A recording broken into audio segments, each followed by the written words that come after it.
প্রিয় পঞ্চম শ্রেণীর ছাত্রছাত্রীরা, আগের ক্লাসে আমরা 11 নম্বর স্কুলে প্রশ্নপত্রটা করেছিলাম বিজ্ঞানে। আজকে আমরা 12 নম্বর স্কুলে প্রশ্নপত্র করব।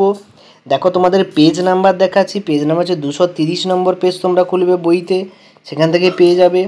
উত্তরটা হচ্ছে lake town government sponsor girls high school. এই স্কুলে প্রশ্নপত্রগুলো আমরা করব। একের দাগে তোমাদের 10টা এমসিকিউ প্রশ্ন দিয়েছে।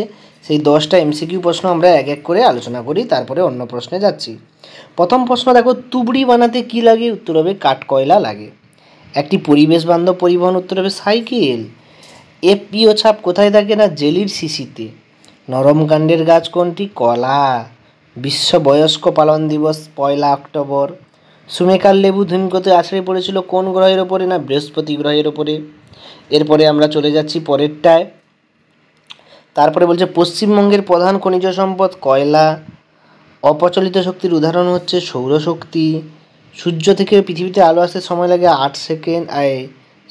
8 মিনিট হবে। উত্তরটা হবে 8 মিনিট। ট্রাম চলে কিসে? না বিদ্যুতে। বিদ্যুতে হচ্ছে ট্রাম চলে। তো এরপরে আমরা চলে যাচ্ছি পরের প্রশ্নে। এখানে তোমরা 9-এর দাগেরটা ঠিক করে নেবে। এটা হবে না, এটা হবে এইটা। 8 মিনিট সময় লাগে আলো আসতে। তারপরে দেখো, আমরা বাম স্তম্ভের সঙ্গে ডান স্তম্ভের ড্যাশ পূরণগুলো করবো। আমরা ড্যাশ পূরণগুলো এক এক করে করি, চলো। প্রথমে বলেছে দেখো, ধোঁয়াতে থাকা বিষাক্ত গ্যাসটির নাম কি? উত্তর হবে SO4 সালফার ডাইঅক্সাইড। পুকুরের জল জীবাণুমুক্ত রাখতে কী ব্যবহার করা হয়? KMNO4। এটাকে বলে পটাশিয়াম পারম্যাঙ্গানেট। কী হবে? Potassium permanganate. তালপাতা লেখা বইগুলিকে বলে পুঁথি। ভারতবর্ষে প্রথম ট্রেন চালু হয় 1853 সালের 16ই এপ্রিল। ড্যাশ বরাবর সর্বদা রাস্তা পারাপার করা উচিত? জেব্রা ক্রসিং বরাবর সবসময় রাস্তা পারাপার করা উচিত। এরপরে আমরা চলে যাচ্ছি ছোট প্রশ্নে। একটি জলবিদ্যুৎ কেন্দ্রের নাম ঝালং। কত সালে কলকাতায় রিক্সা আসে? 1900 সালে।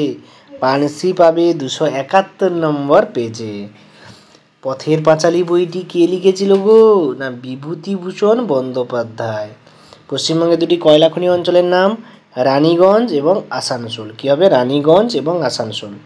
এরপরে আমরা যাচ্ছি বাম স্তম্ভের সঙ্গে ডান স্তম্ভের মিলন। এটা দেখো করব আমরা খুব সুন্দর করে।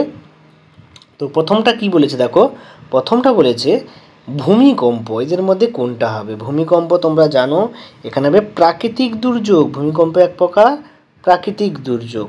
তারপর হচ্ছে জোয়ার ভাটা। জোয়ার ভাটা কিসের জন্য হয়? না সূর্যের আকর্ষণে জোয়ার ভাটা হয়। তারপরে বলেছে দেখো সৌধ স্থাপনের ক্ষতি। উত্তর হবে অ্যাসিড বৃষ্টি। কী হবে? অ্যাসিড বৃষ্টি। তারপরে বলেছে সুনামি। সুনামি কী হবে? সামুদ্রিক জলোচ্ছ্বাস। এবং শেষে বলেছে বড় গির্জাকে কি বলে? ক্যাথিড্রাল বলা হয়, ক্যাথিড্রাল। তো এটা হচ্ছে বাম স্তম্ভের সঙ্গে ডান স্তম্ভ মিলন। আমি কালারিং দিয়ে বুঝিয়ে দিয়েছি, তো তোমরা দেখো। এরপরে আমরা যাচ্ছি সত্য মিথ্যাতে। সত্য মিথ্যা আমরা করবো এক্ষুনি। কোনটা সত্য কোনটা মিথ্যা? সকল শক্তির উৎস খাদ্য, এটা মিথ্যা কথা। সূর্য। গ্যালিলিও টেলিভিশন আবিষ্কার করে, এটাও মিথ্যা কথা। এটা হবে দূরবীন আবিষ্কার করে।